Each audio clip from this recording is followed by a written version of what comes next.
Welcome to Mental Makeover Radio, your go-to destination for meaningful conversations about mental health. I'm your host and your trusted therapist bestie, Cecilia Manella. Join us as we explore the complexities and messiness of human experience by addressing your questions and concerns. I'm here to provide a straightforward and practical therapy advice. So grab your favorite beverage, whether it's tea, coffee, or whatever tickles your taste buds, and get ready to embark on a mental makeover. Hello. Welcome to Mental Makeover Radio. I'm your host, Cecilia Manella, and I'm super glad that you're here today to dive into our topic on this episode. This episode, we're going to dive into a bit of a complex topic around parent self-care when you're dealing with complexities with medical issues with your child. So children with illnesses and how that impacts the family. There isn't an easy answer to this, but we're going to make a really good attempt and dive into this conversation. So we're just going to dive right in. Chantel wrote to the podcast, and this is her question. How does a person alter their life and make space for ongoing medical complexities with their children? My child is currently undergoing bone marrow transplant recovery, and we are reviewing every part of our life, what we want to keep and what we want to change. Anything and everything's on the table because we love our life, but this intensity changes everything. We were in the thick of it before, but now we want to slow down and have some more connection. Just hard to imagine what normal is for anything. He will have a lifetime of appointments and be at risk for illness. I want to start off by just saying thank you, Chantel, for submitting your question, because being a parent is really hard. And being a parent with a child with medical complexities is even harder. There isn't a handbook for parents to follow on a good day, never mind on a really difficult, challenging day, and especially with dealing with the complexities of medical challenges. And you ask a really good question. How can you make conscious changes in your life to make space for medical complexities? And much of what you're asking, Chantel, is about parental self-care and at the same time about visioning your life with your family outside of what we would call normal.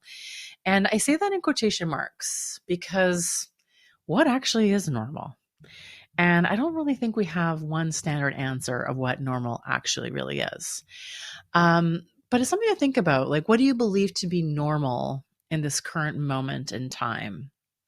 Now, I ask that question because most of the time when we're thinking about re-envisioning our lives or making changes in our lives, we get stuck on, but this isn't normal. Somehow that we are off the path of normality somehow, and that we are having to make some sacrifices. So I really ask you the question, what is normal in this current moment in time? Now, from my observations, for what it's worth, what we consider to be normal is this really busy life, this hustle culture that has us filling all of our time. Every single spare moment of our time is filled with commitments, activities, demands. I see families increasingly take on more and more and more. Now, some of that's out of necessity, but some of that is also to keep up with what we are told is actually normal. The main problem with this approach is that there's no end in sight. Because once you reach the place where you're doing all the things that you should be doing to measure this idea of what normal is, the measuring stick changes. And then you're expected to do more and more. And perhaps I have that perspective because I'm 45. And when I think about comparing my life in my early adult years in the 90s, late 90s, early 2000s, and I think about comparing it to now, I am oddly more pressured to be busier now than I was in my early 20s. And I have way less energy now than I did in my early 20s, which I'm sure everyone can agree with that.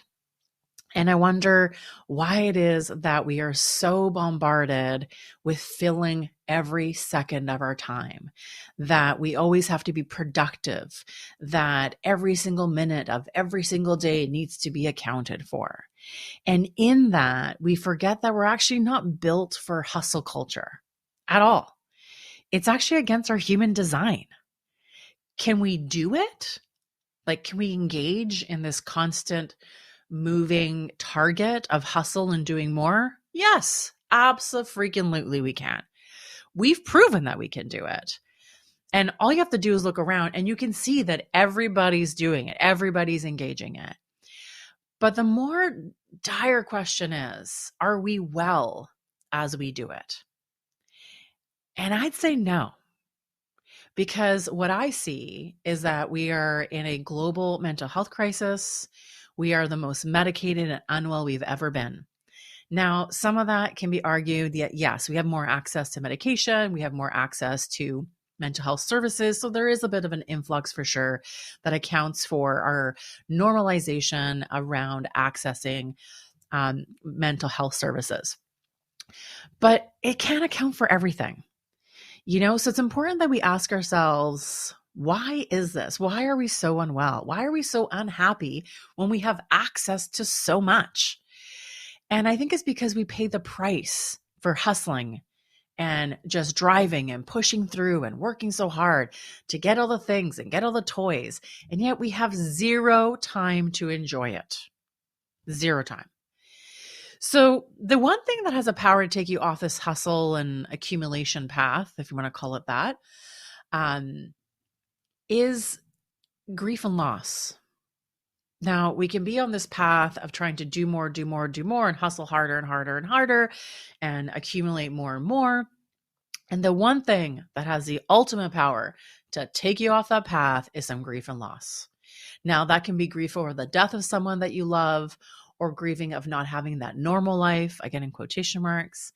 It can be the loss of anything in that sense. For Chantel, potentially, it's the grief and loss having a child who is not dealing with a medical issue and a lifelong medical issue.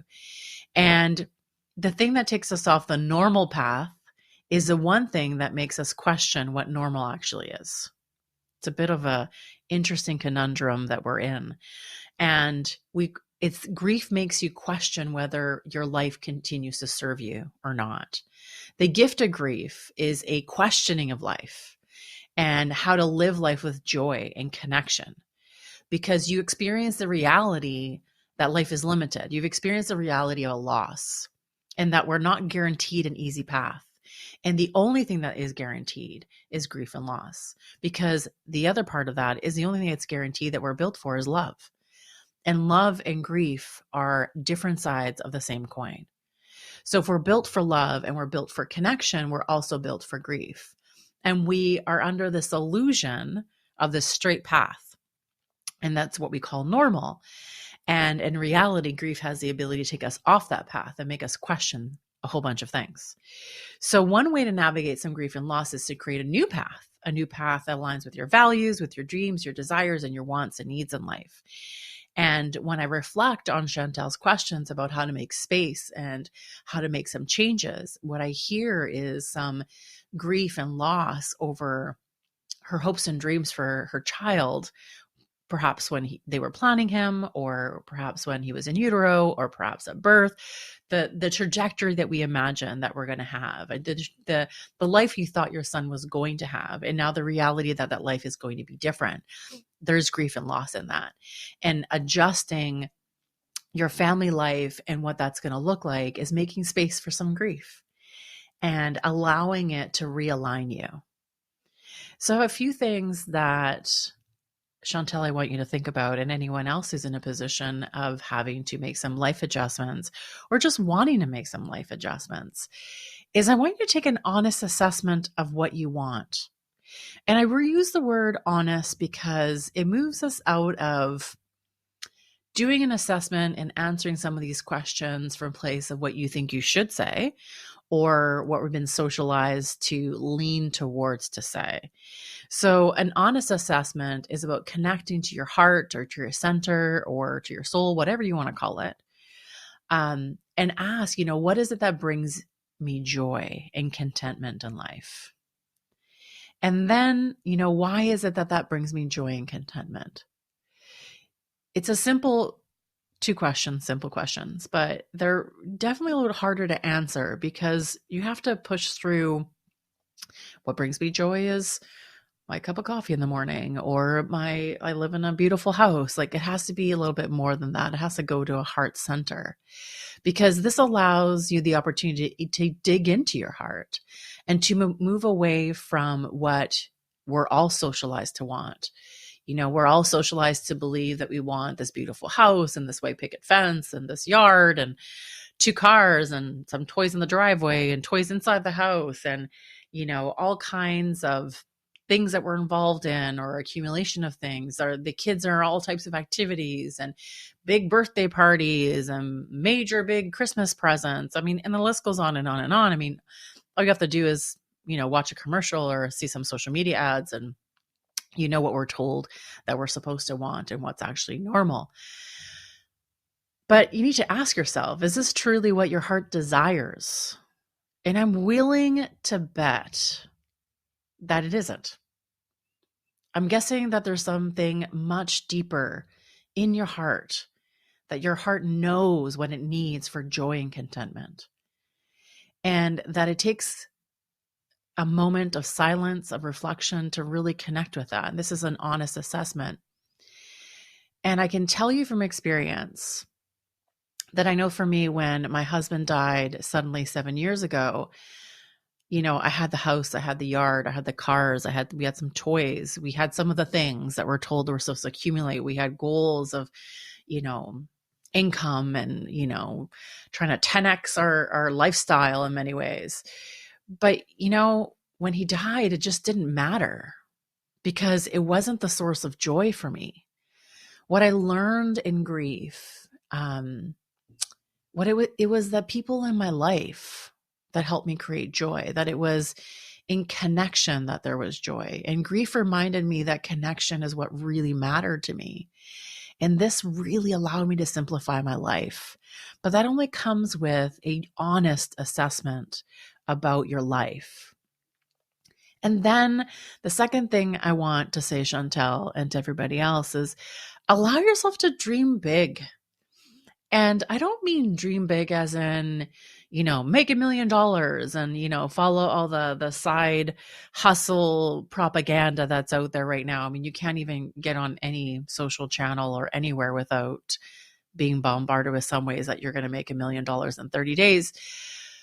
But I want you to think about dreaming big in a different way, because most things are possible if you put fear on the sidelines.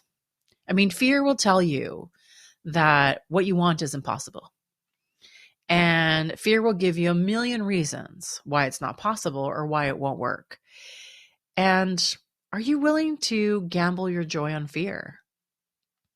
It's better to acknowledge fear, thank fear for trying to protect you, and keep moving. Have a conversation with fear. Thanks very much for showing up. I appreciate your input on my life.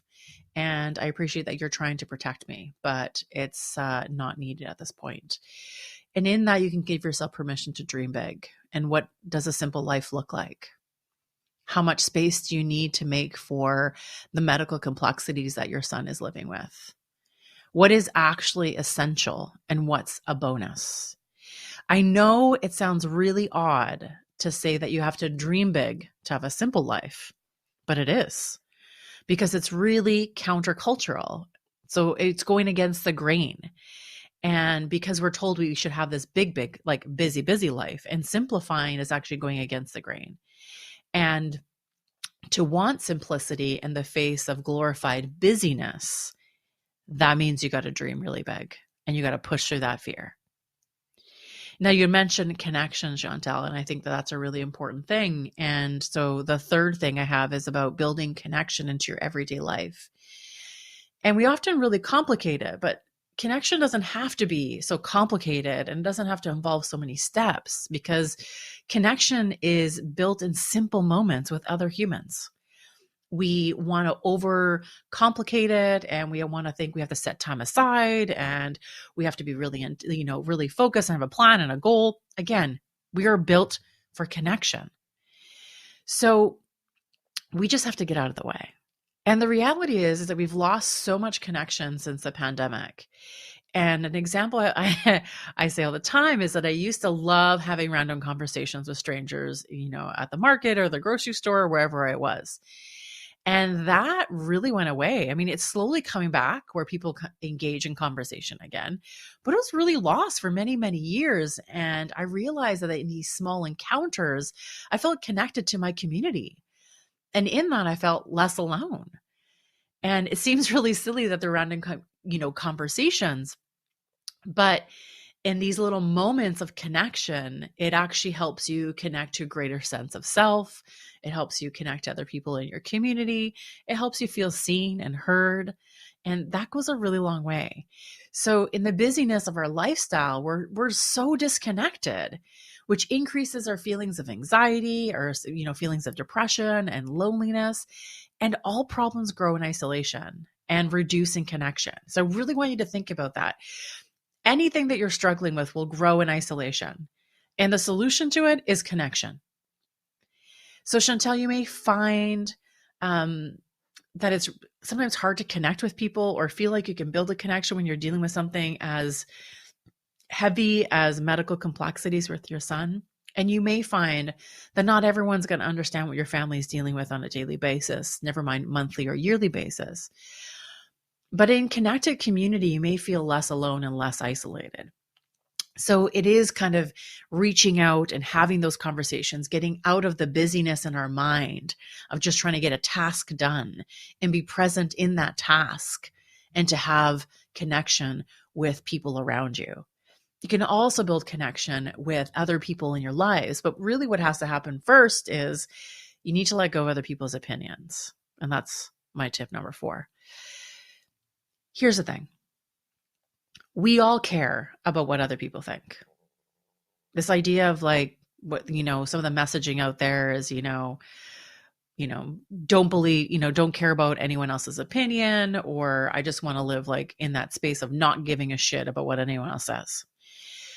The thing is that we're social beings and we need social connections to thrive. It really is that simple. So this comes with caring about what other people think about us. So if we need connections to thrive, we also care about what other people think about us. And if we don't care what people think, we can feel really isolated and disconnected. It's a bit of a double-edged sword. But we need to be mindful of those opinions that we take on. So we need to be mindful of whose opinions actually matter. You can't be worried about the opinions of 8 billion people on the planet because that'll freeze you. And it doesn't really matter what they think at that point because we're talking about, the entire population of the earth. But I want you to ask yourself, whose opinion actually matters? Are they credible in your life? Do you respect them? And do you respect how they live their lives? Do you share the same values? And if you find people that are aligned with your values and how they live their life and you can connect in that way, and they will understand your desire for simplicity. They'll understand your desire to slow down, to make space for your son's medical complexities. And then I'm sure that 99% of them will support your decisions. So it's not about not caring about what other people think. It's about being picky about whose opinion matters to you and then caring about what they think. And this is part of building connection and building community, is making sure that the people that you are in relationship with are people that are aligned in your values and understand what you're trying to achieve instead of pointing out the million ways in which it's actually not going to work. Because you can find a million ways and reasons why something's not going to work. And what you need in your corner are people who say, I get it, I understand it, I hear you and I see you and I support you and I agree with your decision. Now, the last thing I want you to keep in mind is letting go of this idea of normal. There's no such thing as universal normal. So we just got to let it go and stop letting it get in the way. A society where we normalize harmful things, and we do it all the time. We normalize overworking and poverty and sexual violence. And, the list can go on and on and on, how we've normalized things that are very harmful to us. Just because something is normal doesn't mean it's in our best interest. For example, in our current education system, we can all agree that children need to learn. And we can agree that having teachers is a really good way to achieve that goal. But is a classroom size of 30 plus children and one teacher the best way to do this? Most would argue that it isn't, but it's what's normal right now. Is keeping children indoors sitting for attention for 5+ hours a day the best way to teach? Again, most of us would argue that it isn't, but that's what our current normal is. So don't let the concept of normal get in the way. Build a family life that works for you and your family. It's probably already unconventional with a child with medical needs. So you're already outside of normal. So lean into the unconventional, Chantel, and create what works best for you and your family. And for everybody, challenge this idea of normal. Ask yourself, what is it that I accept as normal?